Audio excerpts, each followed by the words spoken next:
பணவீக்கம். இந்த வார்த்தையை நம்ம அடிக்கடி கேள்விப்பட்டிருப்போம். ஆனா அது நம்ம பர்ஸ எப்படி அமைதியா காலி பண்ணுதுன்னு எப்பவாவது யோசிச்சிருக்கீங்களா? வாங்க, இந்த கண்ணுக்கு தெரியாத திருடனை பத்தி நாம இன்னைக்கு கொஞ்சம் ஆழமா பார்க்கலாம். சரி, இத புரிஞ்சுக்கிறதுக்கு ஒரு சின்ன உதாரணத்தோட ஆரம்பிக்கலாம். ஒரு நிமிஷம் யோசிச்சு பாருங்களேன்.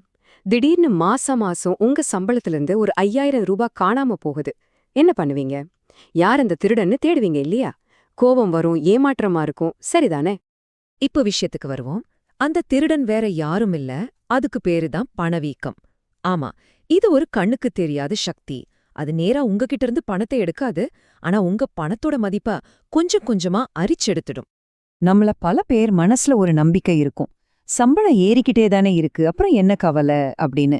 ஆனா அந்த நம்பிக்கை நிஜமாவே உண்மையா?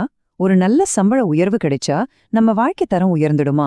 வாங்க, இத 2 பேரோட வாழ்க்கைய வச்சு நம்மளே செக் பண்ணி பார்க்கலாம். சரி, இப்போ நாம பார்க்க போறது ஆனந்த் மற்றும் தீபா. இவங்க 2 பேரும் 2 வித்தியாசமான பாதையில பயணிக்கிறாங்க. அதோட விளைவு என்னன்னு பாருங்க. இத மேலோட்டமா பாட்டா யாரு ஜெயிச்ச மாதிரி தெரியுது? கண்டிப்பா ஆனந்த்னு சொல்வீங்க. பாருங்க, 10 வருஷத்துல அவரோட சம்பளம் 30,000 75,000 உயர்ந்திருக்கு. தீபாவை விட ரொம்பவே அதிகம். அப்போ ஆனந்த் தான் இங்க வெற்றியாளர் இல்லையா? ஆனா இங்கதான் முக்கியமான திருப்பமே இருக்கு. அவங்க 2 பேரும் வாழ்க்கைய பாக்குற விதமே வேற. ஆனந்த் எதை கவனிக்கிறார்? சம்பள உயர்வு, ப்ரொமோஷன், ஜாப் டைட்டில், இதெல்லாம். ஆனா தீபா எதை கவனிக்கிறாங்க? அவங்க வாங்குற சம்பளத்தால உண்மையில என்ன வாங்க முடியுதுன்னு பாக்குறாங்க. ஒருவேளை சாப்பாட்டுக்கு இன்னைக்கு எவ்வளவு ஆகுது, பசங்களோட 1 வருஷ படிப்புக்கு எவ்வளவு செலவாகுது, இப்படி. ஆனந்தோட சம்பளம் நல்லா ஏறியும் கூட அவரால பெருசா எதையும் சேமிக்க முடியல. ஏன்னா வீட்டு வாடகை ஏறிடுச்சு, பசங்களோட ஸ்கூல் ஃபீஸ் ஏறிடுச்சு, மளிகை செலவு, மருத்துவ செலவுன்னு எல்லாமே எக்கச்சக்கமா ஏறிடுச்சு. மாசம் பிறந்தா சம்பளம் வருது, ஆனா மாச கடைசி வந்தா அதே டென்ஷன் தான். எதுவும் மாறல. ஒரு கட்டத்துல ஆனந்த் தீபா கிட்ட ரொம்ப பெருமையா சொல்றாரு, பாத்தியா, என் சம்பளம் இப்போ டபுள் ஆயிடுச்சேன்னு. அதுக்கு தீபா சொன்ன ஒரு பதில், அதுதான் மொத்த கதையும் மாத்துச்சு. அவங்க சொன்னாங்க, உன் சம்பளம் 2 மடங்கு ஏறினது உண்மைதான், ஆனா உன் வாழ்க்கை செலவு 3 மடங்கு ஏறிடுச்சு. அத கவனிச்சியா? சரி, இது எப்படி நடக்குது? இந்த கண்ணுக்கு தெரியாத திருட்ட நம்ம ஏன் சரியா கவனிக்கிறதில்ல? நம்ம மூளை நம்மள எப்படி ஏமாத்துதுன்னு கொஞ்சம் பார்க்கலாம் வாங்க. இதுக்கு காரணமும் நம்ம மூளையில இருக்கிற சில பயசஸ் தான். முதல்ல, நம்ம சம்பளம் ஏறுனா அத நம்மளோட சொந்த வெற்றியா, நம்ம திறமையா பாக்குறோம்.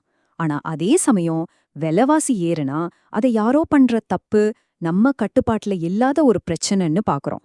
இதனால என்ன ஆகுது?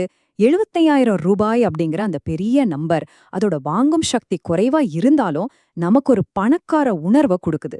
இதுக்கு பேர் தான் மணி இல்யூஷன், அதாவது பணமாயை. இதை இன்னும் சரியா சொல்லணும்னா, பணவீக்கம்ங்கிறது ஒரு ஸ்லோ பாய்சன் மாதிரி, மெதுவா கொல்லும் விஷம்.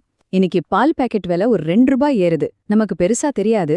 ஆனா இதே மாதிரி சின்ன சின்னதா ஏறி ஒரு 10 வருஷம் கழிச்சு திரும்பி பாத்தீங்கன்னா நம்ம வாழ்க்கை செலவு எங்கேயோ போயிருக்கோம். அப்பதான் அதோட தாக்கம் முழுசா புரியும். இது வெறும் நம்ம மனசு சம்பந்தப்பட்ட விஷயம் மட்டும் இல்ல, இதுக்கு பின்னாடி ஒரு பெரிய பொருளாதார உண்மையும் ஒளிஞ்சிருக்கு. அதாவது பணம் நம்ம சிஸ்டம்ல எப்படி சர்க்குலேட் ஆகுதுங்கிறத பொறுத்து இது இருக்கு. பாருங்க, சிஸ்டம்ல பணப்புழக்கம் அதிகமாகும்போது என்ன நடக்குது? அந்த பணம் முதல்ல ஸ்டாக்ஸ், ரியல் எஸ்டேட் மாதிரி சொத்துக்களுக்குள்ளதான் போகுது. அதனால அதோட விலைங்க டக்குன்னு ஏறிடுது.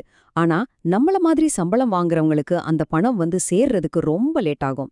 அந்த கேப்ல எல்லா பொருளோட விலையும் ஏறிடும். இதனாலதான் சொத்துக்கள்ல முதலீடு பண்றவங்கள விட சம்பளத்தை மட்டுமே நம்பி இருக்கிறவங்கள பணவீக்கம் ரொம்ப மோசமா பாதிக்குது. சரி, இதெல்லாம் தெரிஞ்சிருச்சு. இப்போ ஆனந்த் மாட்டிக்கிட்ட மாதிரி ஒரு வலையில நாமளும் மாட்டிக்காம இருக்க என்ன பண்ணணும்? நம்மளோட கவனத்தை எங்க மாத்தணும்? தவறான கேள்வி இதுதான். என் சம்பளம் ஏறுதா? இதுதான் ஆனந்த் கேட்ட கேள்வி. இந்த கேள்வி அந்த நம்பரை மட்டும் பாக்குது.